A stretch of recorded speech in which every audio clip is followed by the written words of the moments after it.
Coba jenengan ingat-ingat dari 7 presiden, siapa yang rela mengubah konstitusi hanya untuk anaknya? Coba cari. Bayangin mas, sangat memalukan menurut saya. Lembaga negara yang seharusnya menjadi gerbang konstitusi justru malah terbukti loh mas. Anwar Usman melobi hakim-hakim MK untuk meloloskan putusan itu. Oh iya? Iya Jadi sebetulnya menggratiskan kuliah perguruan tinggi itu jauh lebih penting. jauh lebih penting. Ketimbang makan gratis ya? Kenapa jangan merasa pancing dong? Benar. Tepat sekali. Apalagi setiap hari anggarannya 1 triliun itu kan. Uang dari mana nanti diolahnya?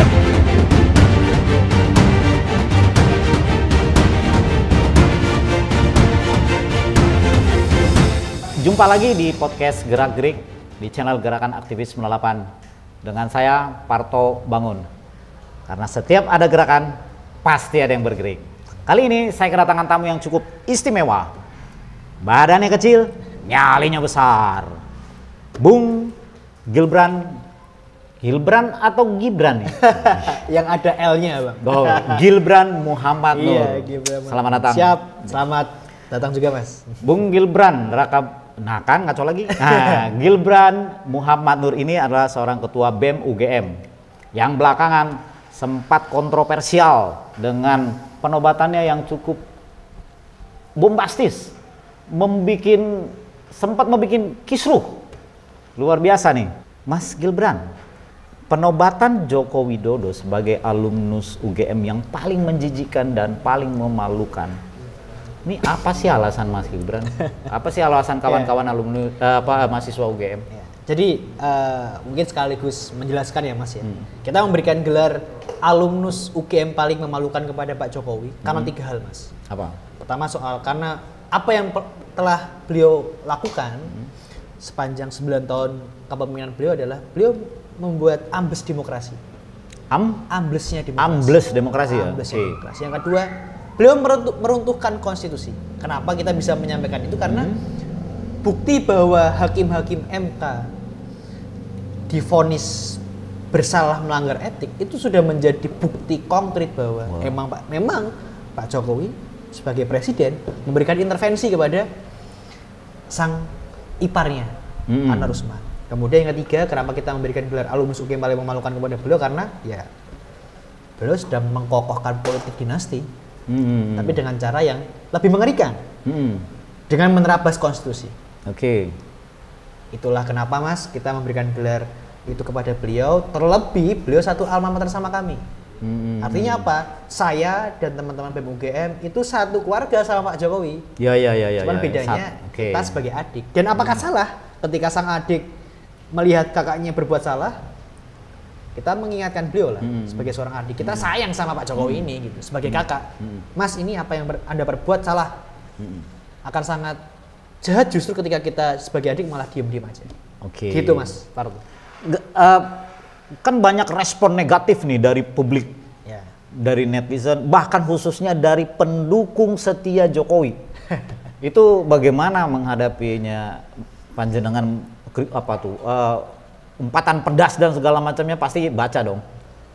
Tentu membaca Mas. Cuman saya berpikir bahwa selama apa yang kita sampaikan benar, ya kita nggak ada alasan untuk takut itu. Bahkan sekarang mulai terbukti Mas. Mulai terbukti secara terang benderang bahwa Pak Jokowi memang secara frontal terang-terangan memihak. Kemarin beliau statement kan, dan mulai banyak yang memihak dan mulai berbalik arah kepada saya. Justru banyak yang mulai merespon, oh apa yang disampaikan Gibran bener ya ternyata ya Pak Jokowi memang memalukan itu sebagai alumni UGM. Bahkan sekarang teman-teman di UGM mulai memperbincangkan. Bener juga ya, karena kemarin sempat ada penolakan juga dari sebagian teman-teman mahasiswa. Tapi setelah Pak Jokowi memberikan statement itu, mulai timbul kesadaran bahwa oh benar juga apa yang disampaikan oleh BEM UGM. Bahwa ya Pak Jokowi ini bisa kita nobatkan sebagai alumnus UGM paling memalukan kalau seperti ini caranya. Oke, jadi yang awalnya sempat menghujat panjenengan, sekarang malah membenarkan ya. Benar juga nih apa kata Mas Ivan. Oke, yang pasti itu penobatan itu kolektif ya. Kolektif. Hasil kesepakatan, bukan pendapat pribadi seorang Gilbran. Ya, artinya kajian. Bahkan ketika memberikan gelar itu kita sambil diskusi Mas. Kita ngundang Haris Azhar, kita ngundang Fathia, kita ngundang Mas Zainil Arifin Mukhtar, dosen hukum UGM. Oh, jadi dosen hukum juga ya. Gelar itu tuh diberikan atas dasar intelektualitas itu. Tidak hanya sekadar omong kosong. Oke. Gitu Mas. Luar biasa. Menurut Mas Gibran, kira-kira apa sih sebenarnya presiden buruk ya ketika panjenengan tadi sudah bilang Jokowi telah menabrak konstitusi, terus kemudian mendegradasikan demokrasi. Apa sih presiden buruk ke depan? Saya takut ketika beliau ini masih dianggap sebagai sosok yang membumi, kemudian sosok yang innocence. Banyak pihak yang melihat beliau itu kan Mas, orang yang dari desa yang tidak punya niatan buruk dan segala macam. Ketika beliau melakukan seperti ini, saya takut apa yang beliau perbuat akan dianggap normal gitu. Apa yang dilakukan oleh beliau dianggap Pak Jokowi aja melakukan, masa aku enggak, dan segala macam. Jadi wujud ya mematikan demokrasi, Mas, dengan cara yang paling demokratis. Jadi Pak Jokowi ini mematikan demokrasi dengan cara yang demokratis. Artinya sikap atau yang dilakukan Jokowi yang kemudian berpotensi untuk mewariskan cara-cara menabrak konstitusi gitu ya. Dan itu tidak akan dilupakan Mas oleh sejarah. Nah ini bayangkan Mas, coba jenengan ingat-ingat dari 7 presiden siapa yang rela mengubah konstitusi hanya untuk anaknya? Coba cari. Ya enggak ada. Cuma Pak Jokowi Mas. Cuma Pak Jokowi. Dan itu akan menjadi catatan hitam sejarah demokrasi Indonesia. Menurut analisa panjenengan, apa sih sebenarnya motif dari Jokowi melakukan hal itu? Udah saya sampaikan beberapa waktu yang lalu, Mas, bahwa itu namanya kekuasaan. Jadi dalam filosofi Jawa ada yang namanya Petruk dadi ratu. Seseorang yang Petruk itu kan dia dikonotasikan sebagai sosok yang ya dia bukan seharusnya menjadi pemimpin. Ketika sang Petruk ini jadi ratu atau jadi raja, ya dia berbuat semena-mena. Dan itu yang mungkin terjadi pada Pak Jokowi, pada Pak Presiden. 9 tahun beliau di kekuasaan, beliau mulai merasakan ya seperti yang disampaikan oleh Lord Acton kan, bahwa ya kekuasaan itu cenderung korup. Dan itu terbukti, Mas. Dengan Pak Jokowi dengan geng-gengnya di sana. Gitu. Oh, luar biasa ya. Berarti memang kekuasaan itu panjenengan membaca bahwa ada praktek-praktek korup yang begitu menjamur yang kemudian mungkin hari ini disebut saja dalam tanda petik dimanfaatkan Jokowi untuk menyandera sebut saja kelompok-kelompok elit yang melakukan ini untuk kemudian dia gunakan sebagai senjata untuk memuluskan Gibran. Iya, saya melihat ini sebagai wujud korupsi konstitusi juga, Mas. Korupsi konstitusi. Bagaimana Gibran menjelaskan? Jadi dengan cara mengintervensi lembaga yuridis. Bayangin Mas, sangat memalukan menurut saya. Lembaga negara yang seharusnya menjadi gerbang konstitusi justru malah terbukti loh, Mas. Anwar Usman melobi hakim-hakim MK untuk meloloskan putusan itu. Iya, di beberapa. Anwar Usman melobi ya? Melobi. Coba cek di majalah Tempo, udah dibuka semuanya di situ. Artinya memang terbukti kuat bahwa Jokowi melakukan intervensi ke lembaga yudikatif untuk memuluskan anaknya. Jelas. Kita loncat dulu. Saya mendengar isu bahwa kawan-kawan mahasiswa Indonesia sedang melakukan konsolidasi untuk melakukan aksi menurunkan Jokowi. Benar kan? Sempat ada isu itu, Mas. Sempat ada wacana itu. Apalagi kemarin ketika beliau Pak Presiden sudah mulai se-vulgar itulah kan. Ada banyak teman-teman yang mengusulkan untuk membuat diskusi pemakzulan lah, atau membuat seminar. Lebih ke beberapa teman-teman mahasiswa ingin mencoba membuat isu pemakzulan ini bukanlah isu yang harus kita alergi gitu. Jadi isu yang itu visible dan diatur kok di undang-undang. Diatur kan di pasal 17 kalau nggak salah ya, saya lupa. Jadi ya itu hal yang konstitusional gitu. Itu Mas yang kalau bicara soal pemakzulan ya Mas. Ya ada beberapa teman-teman yang bersemangat ke situ gitu. Menurut kawan-kawan aktivis 98, Jokowi ini telah mengkhianati semangat reformasi atau agenda reformasi yang diperjuangkan kawan-kawan aktivis 98 dengan darah, keringat, bahkan nyawa. Menurut panjenengan gimana nih? Salahkah kemudian teman kawan-kawan aktivis 98 bahkan menyebut Jokowi sebagai pengkhianat reformasi? Dengan apa yang dilakukan oleh beliau sekarang, pantas rasanya menambah gelar itu kepada beliau. Jadi tambah gelar. Tambah gelar sekarang. Tadi beberapa waktu lagi Mas Gibran sudah menobatkan alumnus GGM paling menjijikkan dan Paling memalukan. Tambah lagi gelarnya, pengkhianat reformasi. Luar biasa. Ya kita sudah tahu ini bukan lagi isu-isu kabar burung ya, bahwa hari ini berkembang berita bahwa Jokowi menjadi tim sukses. Juru bicara. Salah satu juru bicara. Menjadi tim sukses salah satu paslon. Sebut saja langsung Prabowo dan anaknya. Pantas nggak sih menurut Mas Gibran? Ya secara etis lah Mas. Bahkan tadi saya sempat baca di media bahwa ya pakar hukum melihat bahwa apa yang dilakukan oleh Pak Jokowi ini secara etis dan hukum tuh salah. Salah. Di salah satu pasal, saya lupa pasal berapa, menyatakan bahwa ya presiden nggak boleh berkampanye ketika salah satu calon tersebut adalah kerabatnya, anak atau istri dan segala macam. Dan itu yang terjadi pada Pak Jokowi sekarang. Jadi apa yang diperbuat oleh Pak Jokowi sebagai katakanlah tadi juru bicara, kemudian juru kampanye dan segala macam, ya kalau benar itu terjadi dan beliau punya niatan ke situ, meskipun sekarang publik udah melihat seperti itu kan Mas. Meskipun beliau tidak secara terang-terang menyampaikan saya memilih 02, bukan. Terlepas dari itu semua, pilihan Pak Jokowi seperti apa, tapi lebih ke apa yang dilakukan oleh Pak Jokowi itu ya tadi membuat demokrasi di Indonesia tidak seimbang. Oh, seperti itu caranya. Semua masing-masing calon tidak punya garis start yang sama. Ibarat perlombaan tuh 1, 2, 3 tuh memulai dari start yang berbeda-beda. Ada yang lebih maju duluan, ada yang lebih tidak diuntungkan dengan kondisi yang ada dan segala macam.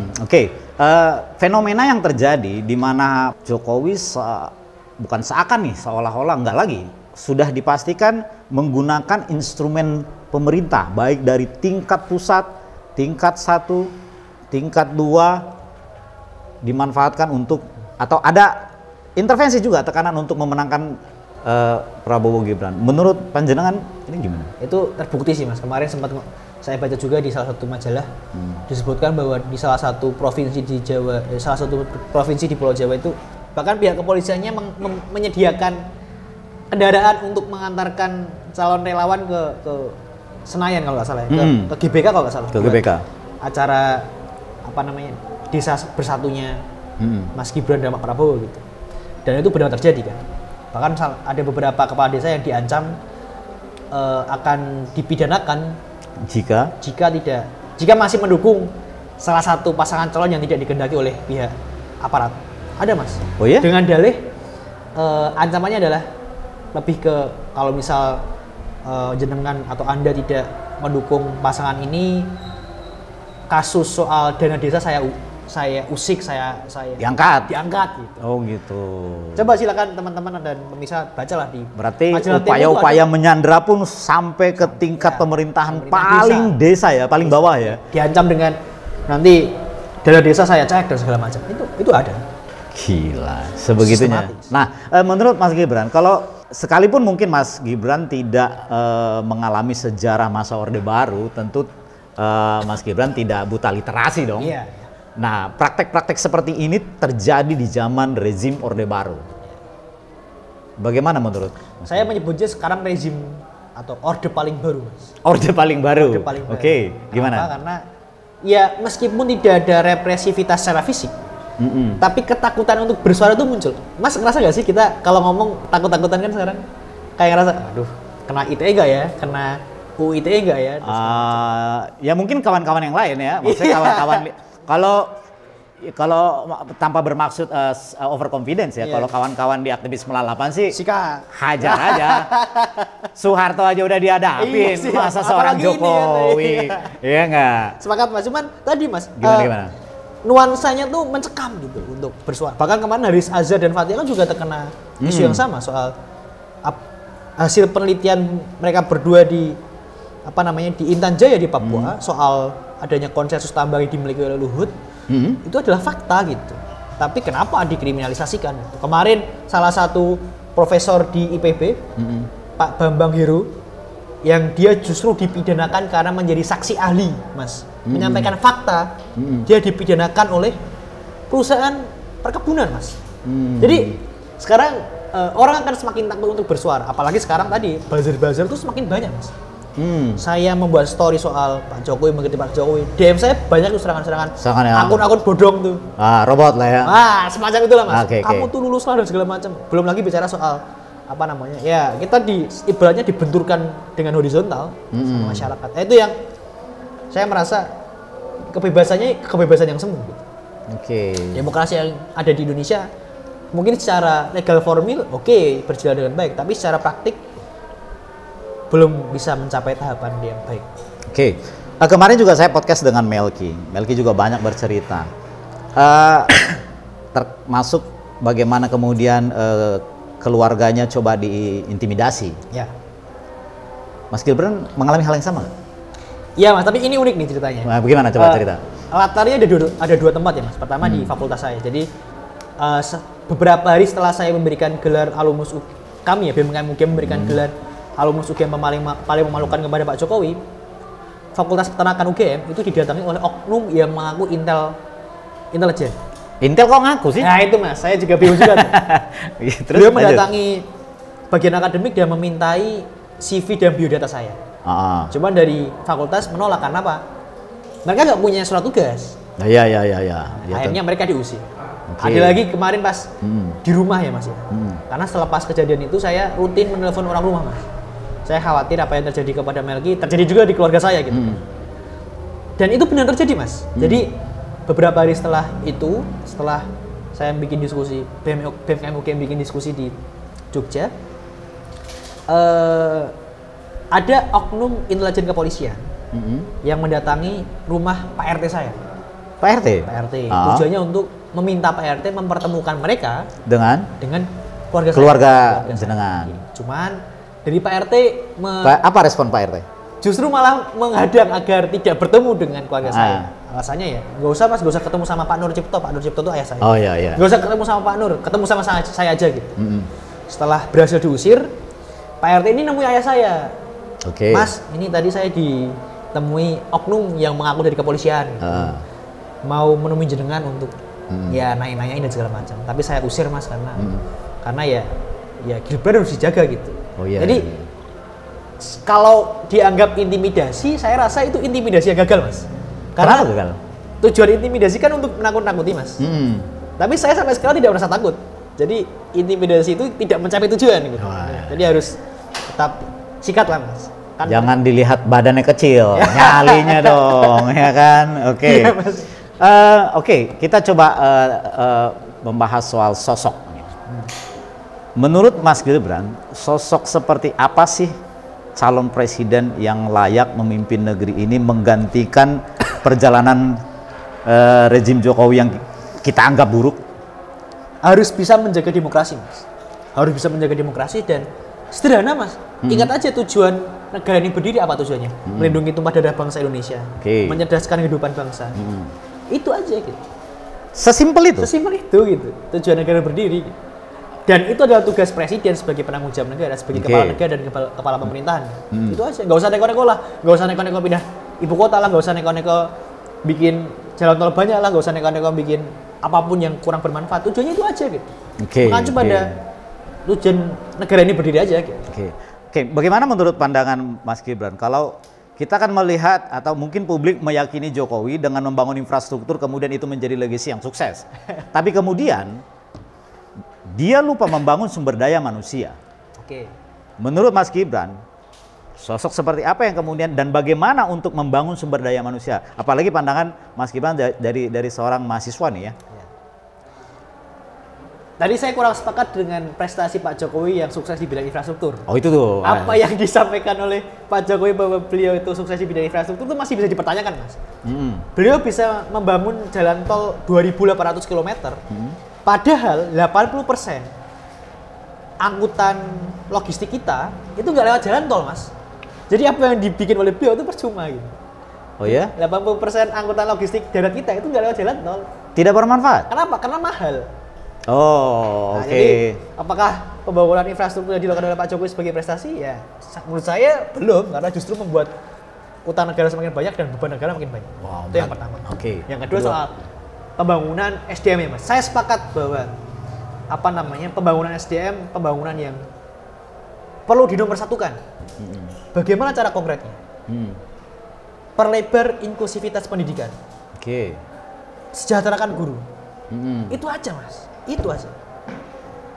Nah itu mas. Sesimpel itu? Sesimpel itu aja. Bagaimana mungkin dengan akses pendidikan yang kemudian kan ya perguruan tinggi masih mahal, bahkan katakanlah sistem atau pendidikan kita juga masih dianggap masih tertinggal dengan bangsa-bangsa maju yang lainnya. Ingat, bangsa kita bangsa yang besar mas. Bangsa yang besar itu punya usaha yang lebih keras untuk mengurus ribuan manusia ini, jutaan manusia ini. Apalagi beda-beda mas. Saya Jawa, teman saya ada yang Papua, teman saya ada yang Padang, beda sekali. Jadi pendidikan di Indonesia itu nggak bisa mencontoh negara lain mas. Oh, punya platform sendiri ya?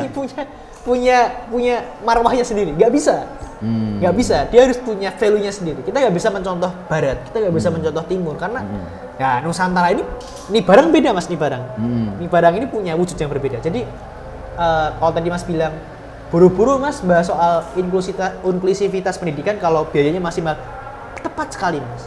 Bicara soal pendidikan murah itu bicara soal political willing, kemauan politik aja gitu. Karena saya pernah baca salah satu jurnal ya mas. Kalau pemerintah ingin menggratiskan kuliah, pemerintah hanya cukup hanya menyisikan 65 triliun per tahun itu mampu menggratiskan semua mahasiswa kuliah.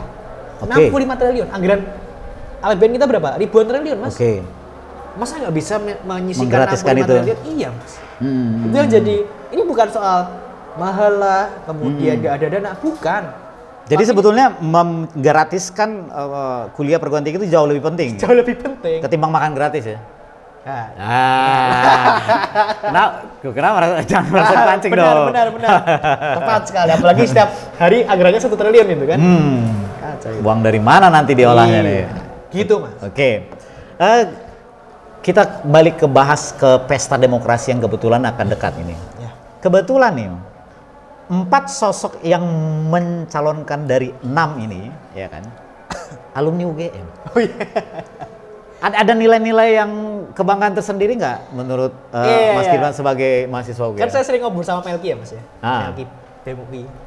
Dia itu kadang nanya, kenapa sih kok yang jadi presiden UGM mulu ya gitu kan, yang berkontestasi gitu. Nah maksud saya putus dulu. Ya. Boleh nggak sih kami curiga Jokowi aja alumni UGM begini, jangan-jangan siapapun alumni UGM akan hal yang sama? Oh nggak bisa jadi ya. Boleh dong skeptis, boleh skeptis ya. Termasuk saya. Oke lanjut. Jadi saya juga merasa bingung mas, kenapa? Apa yang ada di UGM sebenarnya sampai membuat ya tadi 4 dari 6 kontestan capres-cawapres di UGM, saya juga nggak tahu kenapa gitu. Tapi terlepas dari itu bukan soal jumlah mas. Bukan soal jumlah, tapi soal value gitu. Tapi soal prestasi. Saya sama sekali nggak bangga 4 dari 6 calon presiden dan wakil presiden dari UGM. Saya sama sekali nggak bangga gitu. Kalau produknya kayak Pak Jokowi. Jadi ya oke lah, mungkin secara angka banyak alumnus UGM yang mencalonkan diri sebagai capres dan cawapres, tapi ya saya nggak bisa berbangga selama beliau nggak bisa membawa perbaikan, kemajuan, ya buat apa bangga mas gitu.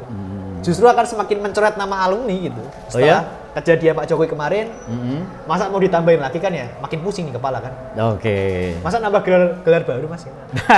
Tambah lagi nanti gelar negatif lagi ya. Menurut kawan-kawan aktivis 98, ini langsung bahas capres nih. Aman mas. Prabowo Gibran adalah pasangan yang paling bermasalah. 1, Prabowo mempunyai masalah besar di masa lalu tentang pelanggaran HAM. Kemudian, silakan diminum. Gibran punya masalah baru.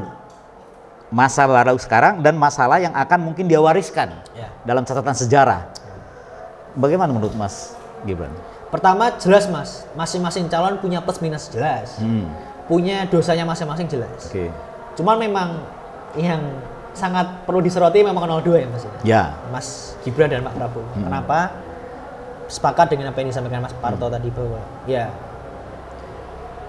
dan saya kadang masih heran kenapa ada beberapa masyarakat yang masih berpikir bahwa apa yang isu yang dihembuskan kepada Pak Prabowo ketika mencalonkan diri bahwa beliau tersandung kasus HAM itu adalah kasus yang diada-adakan. Enggak mas, itu Pak Prabowo itu dipecat dari militer karena terbukti bersalah kan, dan itu udah terbukti secara empiris gitu. Yeah.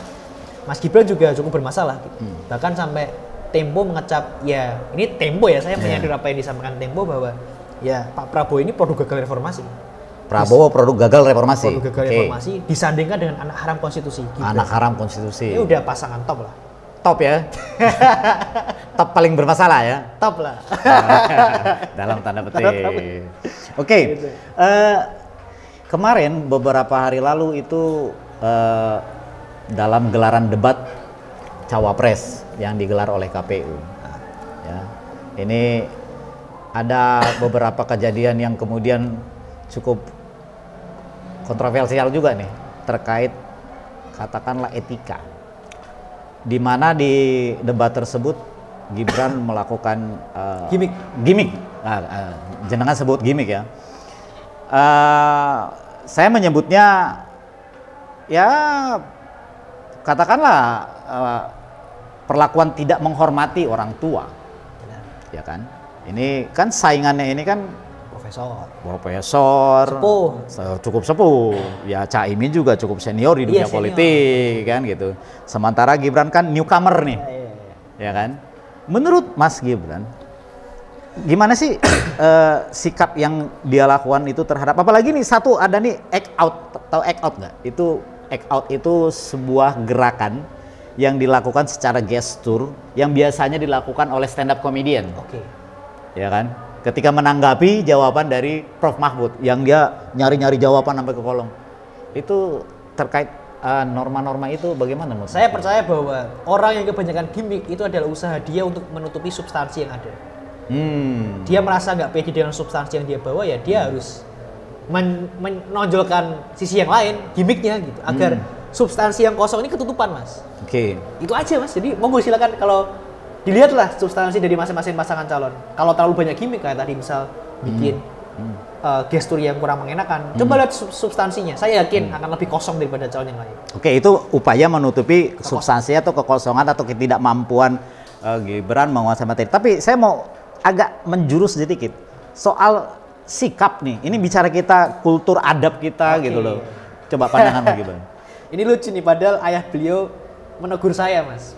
Tolong itu BEM UGM lah, itu sopan santun dan etika ketimurannya di mana gitu. Oh ya? Beliau menegur. Jokowi menyampaikan hal itu? Iya, ketika di media kan. Oh iya. Ketika merespon kritikan kami.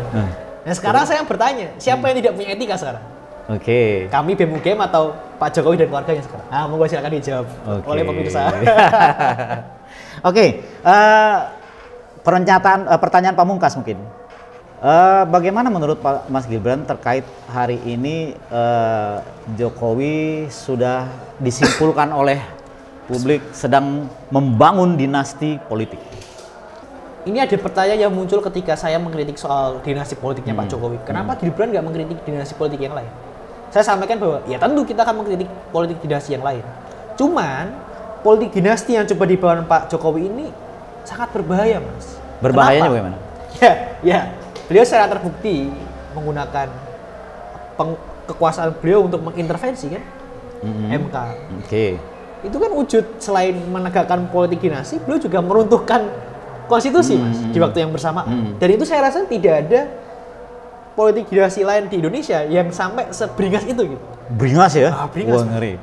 Beringas. Kok bisa sampai seberingas itu? Maksudnya ini gimana nih? Penjelasan beringas ini coba. Sefrontal itulah, Mas. Sampai ya konstitusi aja terbukti kan, Mas. Terbukti terlanggarnya etik, terbukti